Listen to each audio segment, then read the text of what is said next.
Bundan tashqari 19-yil men O'zbekiston Respublikasi Bosh vaziri Aripovga A.N.ga Buxoro shahar Alpomish ko'chasi ana shu adresda yashovchi fuqaro Mahmudova Umida Ashurman tomonidan ariza bilan murojaat qilib borganman. Global muammolarni yechimini yechish uchun amaliy yordam ko'rsatib uchrashish uchun. Chunki men prezident bilan uchrashishni imkoni yo'qligini tushunib yetganimdan so'ng undan keyingi ma'lumotlar hech bo'lmasa qabul qiladi degan maqsadda edi. Men arizamni o'qib ko'rsataman. Ushbuni yozib ma'lum qilamanki, 16-yilda avgust oyida prezident qabulxonasiga kirib keldim.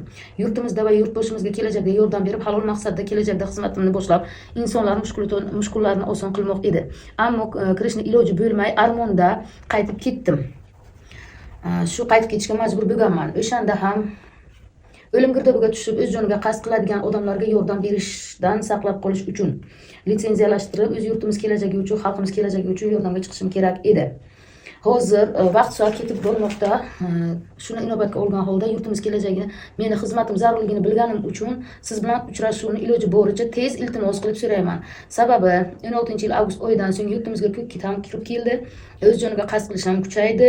Har bir aytganlarim amalga oshib, o'z haqiqatini topayotgandan isbot dalillari bilan kelganman va kelajakda global muammolarni yechilishiga amaliy yordam ko'rsatib bo'lishimga xizmatga chiqishim uchun deb yozib ko'rsatganman. Xuddi shunday yurtimizda qonuniy ish olib borib, yurtimizda ham xizmat ko'rsatishga, kelajakka barcha xatarli global muammolardan saqlab qolib bilish uchun sizdan iltimos bilan fuqaro Mahmudova Umida deb 25-mart 19-yil Toshkentga borib sarson bo'lib qaytib kelganman.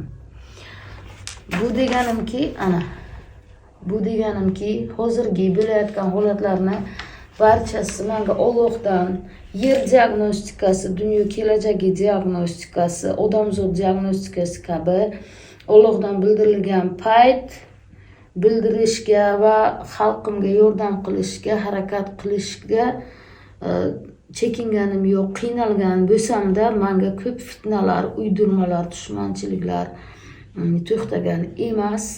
Ko'p yillar davomida Rossiya Federatsiyasida yashab, ishlab, halol mehnat qilib kelganman. Mehnatlarimning ichida hamma rahmatnomalar bilan jo'natgan meni xarakteristikalarim mavjud. Bundan tashqari 13-yilda ham menga UVDdan Toirov bergan nachalnik UVD spravka bergan. Hech qayerda qidiruvda bo'lmaganman, hech qachon, hamda hech qanday jinoyatchilik alomatlari bo'lmagan. Men jinoyatchilikka hech qanday daxldorligim yo'q deb bergan spravkasi 13-yil 7-yanvarniki. Bundan tashqari xuddi shunday spravkani 2008